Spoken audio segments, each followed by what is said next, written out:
Okay, what's up, guys? So today, Nick and I are back on another episode of the RAD podcast, and we're going to just talk about 5 trends and trendy products, just trends in BMX that maybe shouldn't have existed. And damn, I don't like to word it that way, but They're just we're not funky. they're funky. They're just kind funky, of like and I'm critical. funky So things and just and I'm like observations we've made that were like, that came and went. that came and went. And so the first one I was thinking of was grip tape on your cranks. This makes sense, right? It makes total sense. You got grip tape on a skateboard, you got grip tape on a scooter. Why not grip tape on so and on your cranks? Like makes perfect sense. And that was a really big thing. I'm kind of being sarcastic here, but also not because I did it. So anyway. You take some grip tape, you go into Zoomies, you buy the grip tape, you cut off strips, you put them on your cranks. And if you do tail whips and catch cranks, the grip tape keeps your feet from falling off. And it's straight to the point. Makes sense to some people, doesn't make sense to others. But Nick, when you saw this trend, what did you think about it? What was your opinion? First, let me tell you that I still see this. I do.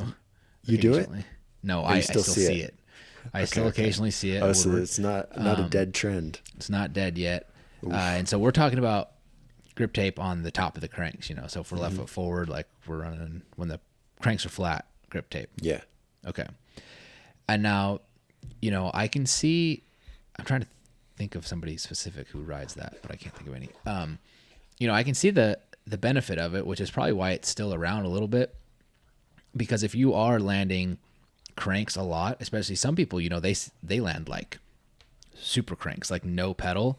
And, if the closer your feet get to the bottom bracket, means the less foot you've got on the pedal. And that would really suck to be like doing a triple whip, catch crank arms, like bottom bracket and go to ride out and then just like slip and send your feet under the back wheel. Like that would suck. And so like, I think this trend, we can give a little ding, because I think it has a point, like right. I would say this one gets a little, we should throw like a little green check like this, like that. There, see it? Boom. So that one gets a ding because I think it has some merit. I think there's a point. But speaking of grip tape on the cranks, I used to see grip tape on the side of the cranks for people thinking when they would do bar spins, they could like pinch better the side of the cranks. And that one does not get a pass. That one gets a red X like this. When I first brought up the grip tape on the cranks, that's what I was talking about. I totally forgot about people running it on top. No, I was talking about the trend. And you know who did that? I did that. And you know what it did? It ruined a pair of shoes in about 5 minutes. Like, you're pedaling and it's just like sandpaper. Ruining the shoes. Yeah, of course. I didn't even know that was a thing because I did it on the top of the cranks because for me, I'd catch a whip and my feet would blow off and I'm like, oh. And instead of whipping better, I just thought putting grip tape on would help. And I don't know if it really helped, but that's why I did it. I had no idea people would put it on the side of the cranks to grip for because bars. If your seat's not high enough, then you got to pinch your cranks a little bit, and people thought if that grip tape was there, you'd help you out. And red X. Yeah. Well, that brings us pretty well into another trend, which talking about seats not being high enough. I feel like there's this point in time where we saw literally everyone. We still see some people doing it, but for the most part, it's gone away. And I'm talking about the riding your bike with literally no seat post showing. Seat all the way down with the thinnest possible seat you could imagine. Like there was plastic seats for a while, Doug. Do you Purely remember plastic seats? Yeah. I may or may not have had a plastic seat. Oh, no. So be careful what you're saying. Like, yeah, they made pivotals. Look at that blue one, that plastic pivotal seat, like full-blown plastic seat, because apparently when you're trying to save weight on your bike, you should probably save it in the seat area, which, by the way, guys, if you don't know anything about weight saving on your bike, anything in the middle where you're standing is the most useless place to save weight. So like your cranks, your bottom bracket, and your seat post, yes, while those will save overall weight, the weight that you want to save is in your tires, tubes, and wheels. Rotation. Because that is your rotating weight, and that's what's furthest away, like if you're doing tail whips or something. So plastic seats, like, I mean, what you save, like an ounce? That's why I was trying to look here. And imagine you've got like your seat super, super, super low. You do like a tail whip on a dirt jump and you like slip your pedals. You're comfy. Dead. Ugh. Not comfy. I'm gonna give plastic seats for sure an X. Absolutely. Wait, I wanna pull something else. Pull it up. So, are you gonna ask me what I think about it? Oh yeah, what do you think about it? Yeah, so I'd say something, so I was just waiting. No. I was looking. I want to find the weight difference because a normal like stolen seat is 12 ounces, and I can't imagine a plastic seat's that much lighter. Like the bulk of the weight's probably in the pivotal that metal system piece, area the there. system, yeah. And so it was a silly thing. But look at that Superstar Easy Plastic. That's a like plastic seat and seat post combo. Right here. Oh yes. That blue one. See, so that's super weight saving. One angle. Hopefully your fucking seat. Yeah, true. Seat tube isn't far back. Yeah, I'm gonna take a look at that one. Yeah, so I had a red pivotal plastic seat with a seat. Well, I never would run my seat up very high, but I had probably about that size and threw it on there, and it was cool. So this is 6 ounces. You save 6 ounces between that blue one we're looking at and just a normal padded, and it's right there on the middle. I don't think it's that gonna make that much of an impact. You're not gonna notice it. No, it is a half a pound, but if you could save half a pound in your rear wheel, that is much better. More effective for sure. And what's funny about this like plastic seat era? The plastic seats came around as the seats kept getting lower and smaller. But you know what else happened when bike seats kept getting smaller and lower? I feel like top tubes also started going down. Like, remember all the frames kept coming out, with those really low standovers. It was like people started believing that, okay, we're going into this era of lots of tail whips. Frames need to be really, really little. Yeah. And now we've gone back to like flatter top tubes, higher seats, and people still be doing triple whips and quad whips. Like, I had this bike. Look at this, a Black Eye Killer Auto. Yeah, see, look at that. That's what I'm talking about. Just goofy. And I think this is the bike I had my slim plastic seat on. Like I was the poster child for this era. Your back wheel should never be taller than your damn seat. Yeah, no, I definitely had one of these, and the idea was that it made tail whips easier. And I don't think it. Look at this. Oh my God, that's crazy. Geez, like, that is dumb. I think Total BMX made something really small and scrawny like that too. But this guy's got his seat super high, but his frame's super low. Dude, that looks like anyway. That almost looks like in that movie. What do they call that movie about BMX that like Ryan Nyquist did stunts for it? Heroes of Dirt or something. Ride. No. Yeah, no, it's Ride. I think it was supposed to be called like Heroes of Dirt or whatever, but that looks like the bike that Ryan rides in that movie. It does. That's goofy. I did actually a full like breakdown of that movie on my YouTube channel, and yeah, I don't think really people cared for it, but I thought it was funny because I was just like, this would never happen. But go back to that little one, the purple one with the really low. Yeah, it's up to the left. Oh yes. Well, that one. No, this one. Either one. That guy for sure is running grip tape on the side of his cranks. Well, one thing I heard works really good is grip tape on the handlebars instead of grips. Oh my God, imagine. Imagine. Just roast your hands. The plastic seat, very uncomfy. Didn't actually save weight, and it was not a move because sometimes your feet blow off. Here's something, and you land on your seat and everything's fine, but when you land on your seat and then your butt blows off the seat. So like your feet blow off the cranks and your butt blows off the seat. It's an extra bad combo. So it's nice to have a little bit of grip on the seat to save yourself when all goes wrong, when everything falls apart. If there's one thing that I learned riding mountain bikes, because I was never a part of that really low seat, low trend. I've always kind of maintained a bit of a higher seat because I learned barspin switch and actually had to pinch my seat to do them. Yeah. And so like, I've always ran my seats to where I can actually pinch my knees. And on my dirt jumper, that seat doesn't appear to be as high as it would on the BMX bike, but like pedal to seat ratio, bottom bracket to seat height is the same. It's just BMX bike is smaller, so the seat looks a little bit higher. But what I learned on mountain bikes is, your seat automatically has to run higher because your back wheel is bigger. And if you do not leave enough space between your back wheel and your seat for everything to be able to, go in there safely and fit, things will get pinched between. Yes. So you want enough space. I've learned that you want enough space to where, your crotch and your pants would pretty much go into there and stop the wheel without squeezing anything. Because if it's just like this much space in between, he's talking about your balls getting sucked into the wheel. Yeah, exactly. Yeah, not a fun time. Or just straight tip in there, and then you just piss blood instantly. Like, damn, that sounds personal. Nick's getting PTSD right now, flashbacks. Dude, I swear, if I think about it hard enough, I could feel it. No, ouch. Do you remember?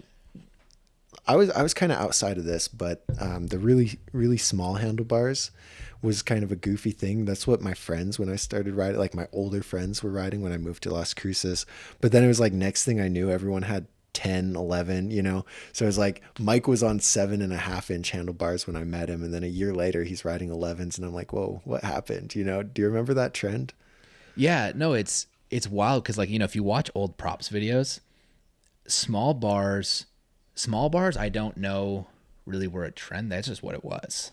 Yeah. Handlebars were just small. Everyone rode like fucking 6-inch, like 7-inch rise, really freaking narrow. And you always look back on these dudes, they're wearing baggy clothes, and then little bars.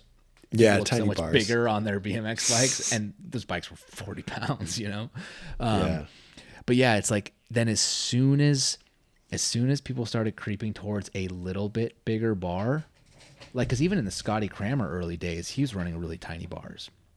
Right. And then, so like that was pretty recent, I would say up to like 2009, people were running pretty small bars.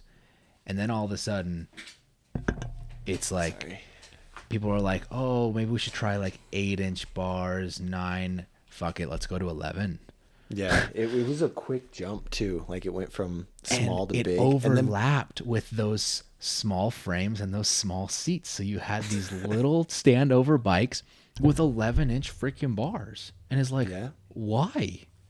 Why would you do that? I'll try and pull it up, like this picture of Tom Dugan with stupid tall bars. I use it in thumbnails all the time. Like it's not actually a real product, but I don't know if it was mimicking the fact that everyone was going to 10s and 11s because as S&M Perfect 10s really came out, big one. Yeah. Let me find it real quick.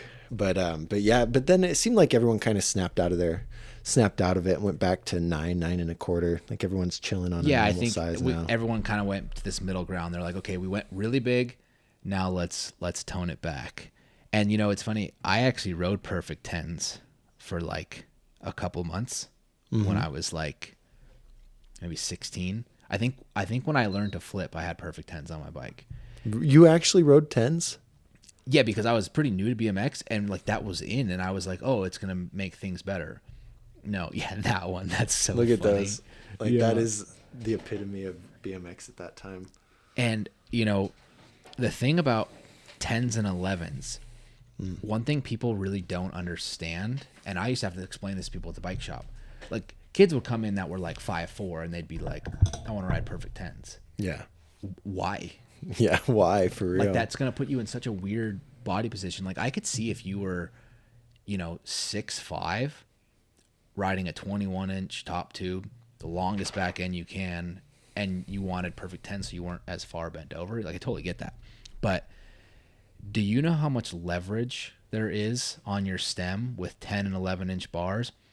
The odds that those things ever stay in place is not high. I couldn't make it more than 20 minutes in a session with perfect 10s staying in place, because when you land, you have so much leverage. You know, imagine you have 6-inch tall bars, or you have a 6-inch wrench, and then you get an 11-inch wrench. You're going to have almost double the leverage. You're going to be able to loosen the bolt. So it's like, it's so much leverage on those bars. I can't remember.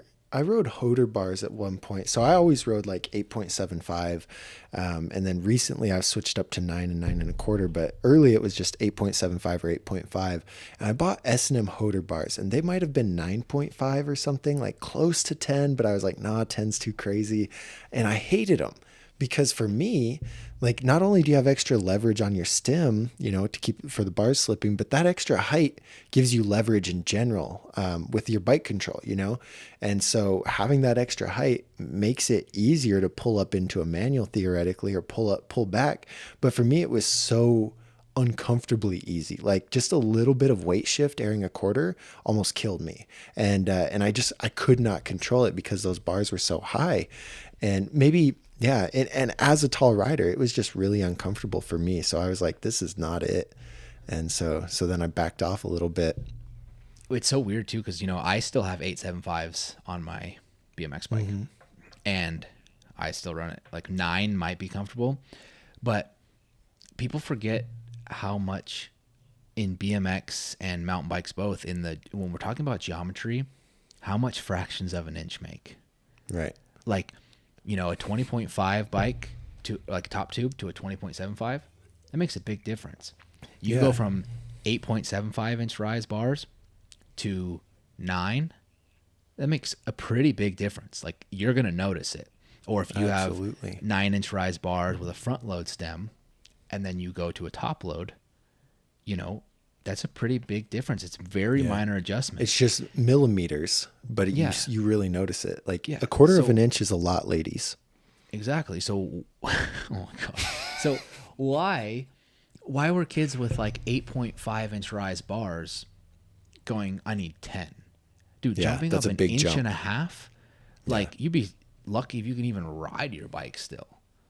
Like, it's going to change everything. The position that you're in when you manual, like you said, when you air, your body position is now entirely different. The muscles in your legs are working so different. So 10 and 11-inch bars, unless you're very, very, very tall, not a pass for me. Red X. Wait, what about small bars? I'm going to give them a Red X too. Well, nowadays, but I mean, that's just what it was back then. If you're riding small bars, everyone knows you're a goon. Red X. Everyone with small bars is mad right now. Yeah. Yo, guys, ride what feels comfortable to you, obviously, but we're just having fun. Okay. So now the next one. What's next? Since we're on the handlebar topic, do you remember these handlebars came out in some era with all the holes drilled in it? Oh, yes. They were Holy Crossbar. Holy Cross. Cross. I don't even know what brand made them. Coalition Holy Cross. Here, I'll pull them up on the screen. Yeah, so that was fun, It's handlebars with holes in it, but I think that was also at a time, maybe it was just me because I was the plastic seat weight weenie, but low key I just wanted to drill holes in everything just to make it lighter. And in my head, I'm like, hey, if it's not structurally, taking away from anything. The stems had huge cutouts that everyone learned, like, yo, your stem snaps really easily if you do this. Like, that was a big thing. Holes in the crossbars. I can't remember if someone did holes in the crank arms, or it was just something crazy. Like, I watched a YouTube video and he's like, I'm going to show you how to make your bike lighter. And it's just like drilling holes all over. And I'm like, everywhere. Yeah, that makes sense. Like, makes total sense. So yeah, these are not a thing anymore. I don't know. No, see, was it fade in, fade out. That was a really, like, plastic seats and that, those holes in the crossbar. That was a time where, like, it took quite a lot. Like, you had to buy very, very specific parts to get your bike into that like 21 pound range, Yeah. 22 pound range. Whereas now I could pretty much go put together any kind of $1,300 bike and probably get close to 22 pounds. I mean, my bike is 8 years old and it comes in at like 22 pounds. I mean, my dirt jumper comes in at like 22 pounds. Yeah. But there was like, it's almost like the technology and the engineering for all the normal parts to maintain their strength and just be lighter. They just like, phased out. They did things like this. They did novelty things. And you know who actually has lots of holes drilled in their bike is Ricky Veronic. The weight weenie. Something like himself. He's got like 200 holes or something like that. I don't remember the exact number, but I don't even know if he has that bike. I don't really know if he rides much anymore. There was a time where I rode together with him every day for a long time. He was at camp, right? That kid is good at riding bikes.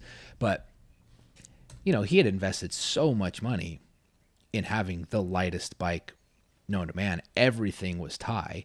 And so, yeah, absolutely. I mean, if you're going to go, and he had carbon cranks, like if you're going to go that hard, you may as well go as far as you can and drill the holes. But if you're buying like full chromoly parts and then you're like, oh, I'm going to drill some holes in my handlebar to make it a little bit lighter, it's kind of pointless. But now, like I said, people make parts that are light now. They didn't make light. Do you think it compromised the strength though, having the holes there? I don't see that it would be, because I think the point of the crossbar is really to keep the bars from flexing down. Maybe it could crack in the middle. I don't know. When you bend or break a handlebar, it's sometimes if it's anywhere on the top to the crossbar, it's going to be at the weld.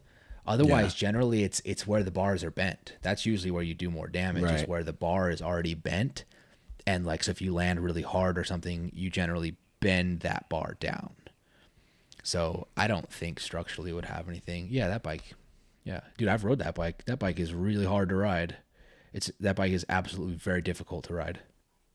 What did it say? 7 kilograms, 16 pounds. 16 pounds. It does like 10 titanium bars on that thing, dude. Well, and I think what somebody said, or it's a one piece bar stem combo too. Yeah, it's one piece. It's all one piece. Yeah, it's all one piece of titanium, and it's honestly, it's a engineering feat. Honestly, like I think it's pretty fancy. That's crazy. Yeah, and so at that time, everyone's pushing for super light stuff. And it's hard to get super light stuff at where we were at engineering wise back then. What was that, like 2012, 10, 12? Yeah, around there.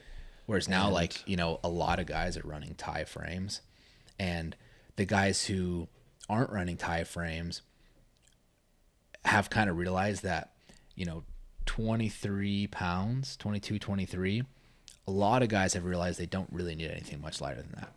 Like, I think my mountain bike weighs about the same amount as like Jake Leiva's BMX bike, and he's doing flip triple whips and 720 windshield wipers. I don't think his bike needs to be any lighter. You know? Whereas like Ricky was doing quad whips on a very heavy bike, and he was like, what if I could cut the weight by another 10 pounds? And it was working. He was doing 1080 bars, and he was doing 360 quad whips, and is like, if you're willing to put in the effort to really break that new ground, then do it. But back then it was like trying to save ounces because we thought it was going to make a big difference. Whereas, you know, if you rode a 25-pound BMX bike and you can't tail whip it, you're not really going to be able to tail whip an 18-pound bike. No, it's not really people different. Think. I thought at the time too, you know, the plastic seats, the holes in the bars. Like I thought, and a lot of people I think still have this misconception that if I get a really light bike, I will become a better bike rider. And it's like, that's not the case. It's like, if you don't know how to use a hammer, getting a $200 hammer is not going to help you hammer better than a $100 or a $50 hammer. But if you can use the $50 hammer pretty good, getting the $200 hammer, you're going to notice a difference. You're going to appreciate it. But if you don't know what you're doing, it's not like it's so, and I feel bad because I feel like a lot of companies capitalize on that and like sell that dream to people. Like, hey, we have the parts that are going to make you better. And it's like, that's no, that's not a thing. Like, stop.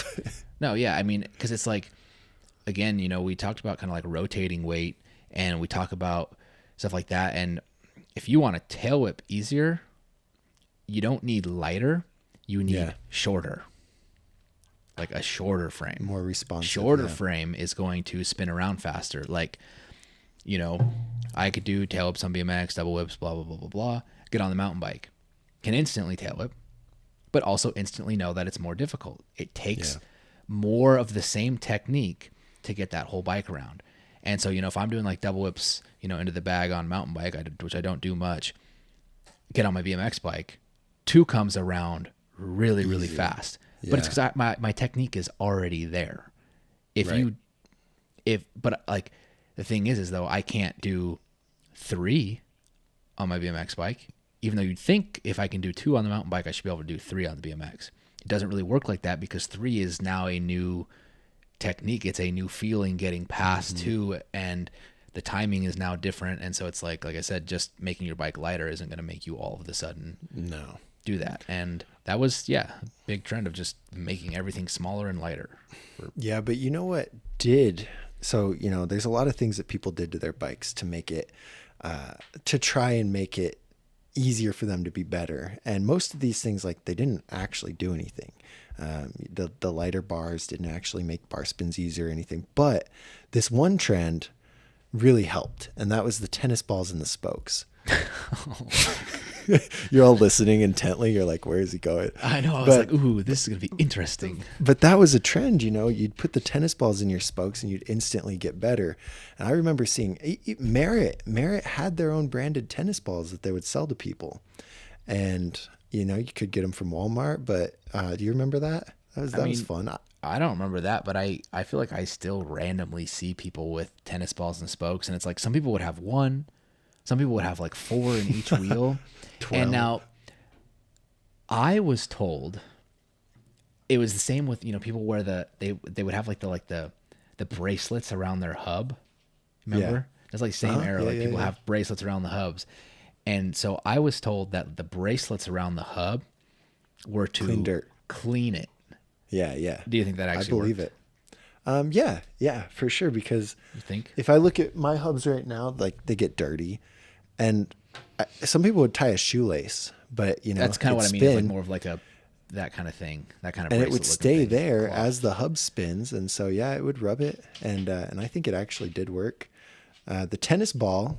Do you know what the reasoning was for that? Absolutely not. They'd say it's spoke tension. So you put the tennis ball in there, and if you've got looser spokes, the tennis ball kind of pushes them out and adds tension to your spokes. So if you have a wheel hop somewhere or whatever, loose spokes, you can pop the tennis ball in and add more tension to your spokes. I don't think that I can't wrap my head around it, but that's what people are saying. I started when you said that. I started to go, actually, that's pretty smart, until I remembered that I build wheels and true wheels. Yeah. And the thing is if your wheel is out of true and say it's like hitting the stand to the right, well, to get it to one side, to get it to go left, sometimes you can, if you have really loose spokes on the left, you can just tension those ones. But a lot of times, fixing like a side hit like that, you need to loosen one side and then tighten the other. Putting that tennis ball in there, would technically put a little bit of tension on this side, but it would also put tension on that side, which on the other side, with the exception of just actually making a spoke appear to be tighter, because you, instead of just tightening a spoke, apparently you just put a tennis ball in there instead of just fixing the problem. Maybe wheel hop. Wheel hop. Because if you got hop on, the top, you tighten the other ones to pull it down. Yeah, but you'd still want to loosen another side. Right. True. Like I said, I can you're in New York. You just stole something, but you have wheel hop. And you see a tennis ball lying there. You don't have your spoke wrench on you. Maybe.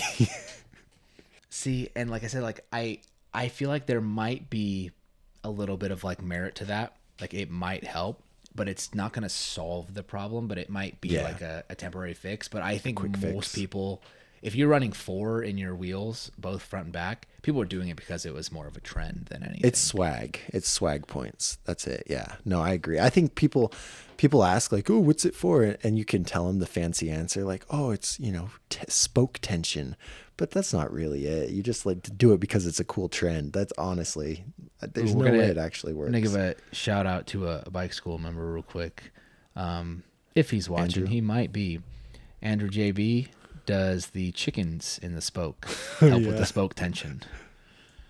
Help with the spoke tension. Please give me a detailed response. Look at these Scientific Merit answers tennis balls. only. $6 tennis balls. Dude, maybe they put their tennis balls in their wheels. Look at this one with the dollar up there. Maybe they were cutting slits in there, putting the tennis ball in their wheels, and that's where they're storing their weed. That's what the brainy biker seems like a credible source.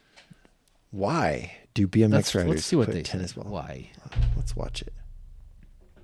Okay, hold on. I'll pull it up on the. Is it a there's video or is it just condensed an article? answer. It's an article. Condensed answer. BMX riders put tennis balls in their spokes as is fashion. Fashion. Or in other words, they simply like the look. Having said that, there are some technical moves behind this tradition.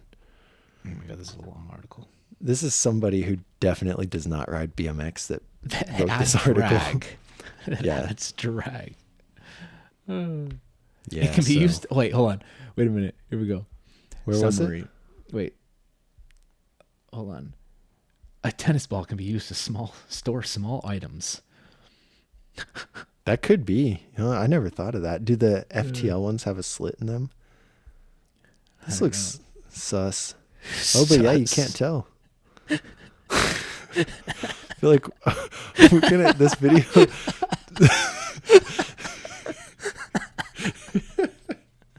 Jesus Yo, this Christ. video is gonna get taken down because of this stupid Because of fucking pink tennis ball. balls. Yeah, bro, canceled. I don't know, man. This isn't even a BMX bike. Look, like what a terrible article. Anyway, I mean, I guess it works in whatever wheel you want to put it in. There's $1. Oh, It's a storage God. unit. Wait, judging speed when what?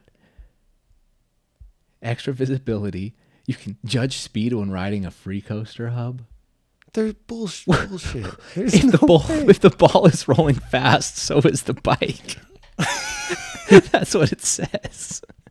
What do you mean? No. If you're rolling What is fast, you're rolling fast. What are you talking The about? ball's not. Yo, this is crazy. Some people Okay, claim so- that a tennis ball in the spokes of the front wheel helps them judge their speed a little better when riding a free coaster hub. If the ball is rolling fast, so is the bike. Why Wise versus the words. cassette? Because you can't just tell how fast you're going.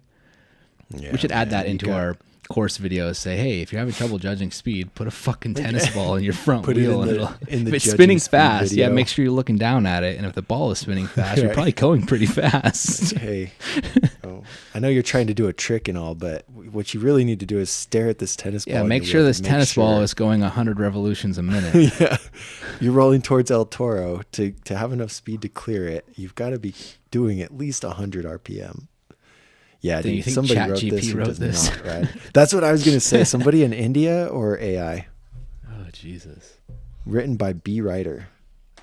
Anyway, The yeah. brainy biker. So the tennis ball thing was that was a fun thing, and I guess you still see people doing it from time to time, but yeah, it's all a trend, and I'm giving this one a green, because you know what? Express yourself. If you want to run tennis balls and put dollar bills in your tennis balls, go crazy. You know what? Are you giving it a green check mark? Yeah, I'll give it a green check mark, but what I give a green check mark to more, what we need to see more of, we need, especially riding trails, we need some more cards in the spokes. Oh, that was a cool one. Yeah, we need some more taping the playing card to the rear triangle and yeah. Because it I sounds need like some a more of that. cassette, but cooler. Did you ever run over a soda can? And like if you run over a soda can, it jams in your Yeah, in it your jams in the forks, back and and it's goes all. right. Yeah. And then you jump with it. That was always the coolest thing. You jump with it and it stops, and then you land and it picks up again. And I'm like, yo, I'm on a dirt bike. Yeah, whatever you could do to make your bike sound like a dirt bike. I used to do that with Yeah, cars that was a all the fun time. one. The stem. You want to talk about the stem? Which You never saw the stem. The Odyssey Elementary. This could be Elementary the school? last one. This could be the last one. So third grade. some of you guys will remember the Odyssey Elementary, I think is what it was called.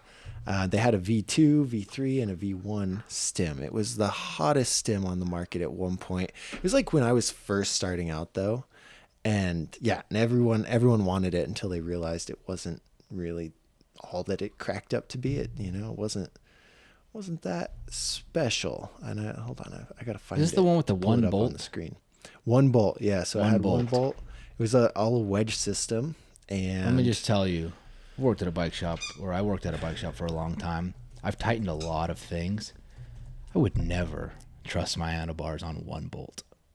Well, so fun fact, not only was that one bolt responsible for your handlebars going forward and back, it was also responsible for keeping your stem aligned with your front wheel. So that one bolt. So we're replacing the whole thing. We're replacing six bolts with one.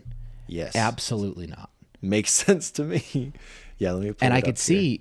see like, I feel like without you showing it to me, I would imagine it's probably some kind of wedges like this, and as that bolt gets tighter, those pushing one side into the bar and one side into the stem. Exactly. Am I think close? so. Yeah, I think so. I'm not an engineer, but this is, let's see. So like I could see, yeah, okay, so it's a double wedge system basically. Yeah, so it has potential. Like it definitely could be a thing, but I feel like the bolt would need to be substantially large or to get everything That's a pretty tight. big bolt. Yeah, but how big see, when wait. you're talking? Look how stripping big out this your picture bolt? is. This is a huge picture, and then I click it to zoom in, and then it gives me this little picture. Anyway, I think here's the problem, and a lot of stems around this time had that same thing. I'm not sure how the wedge system actually held on, but to prevent slippage on anything, it's all about like contact area, right? And your surface area of what's making contact. Even contact. And look at all these cutouts though. So this is where the handlebars would be, right here. And the only thing that's actually making contact with the bars is the wedge in the back and then a strip about this big on each side. Yeah, it would be just right there and right there. That can't clamp it very good, I don't think. I mean, if you think about it though, think of a normal stem. See how this piece back here, look right to the right of the bolt, put your mouse so they can see what I'm talking about. Right That here. piece. Okay. Yeah. That's kind of what your regular stem would look like, because you'd have where that C shape ends, that's where your bolts would go into. So on a regular stem, it's only, half moon. Yeah, but you together, have a and you still whole have the face dead- plate right here. See all this cutout? Like that's not going to make contact with the bars. So wouldn't you theoretically have less holding the bars in place?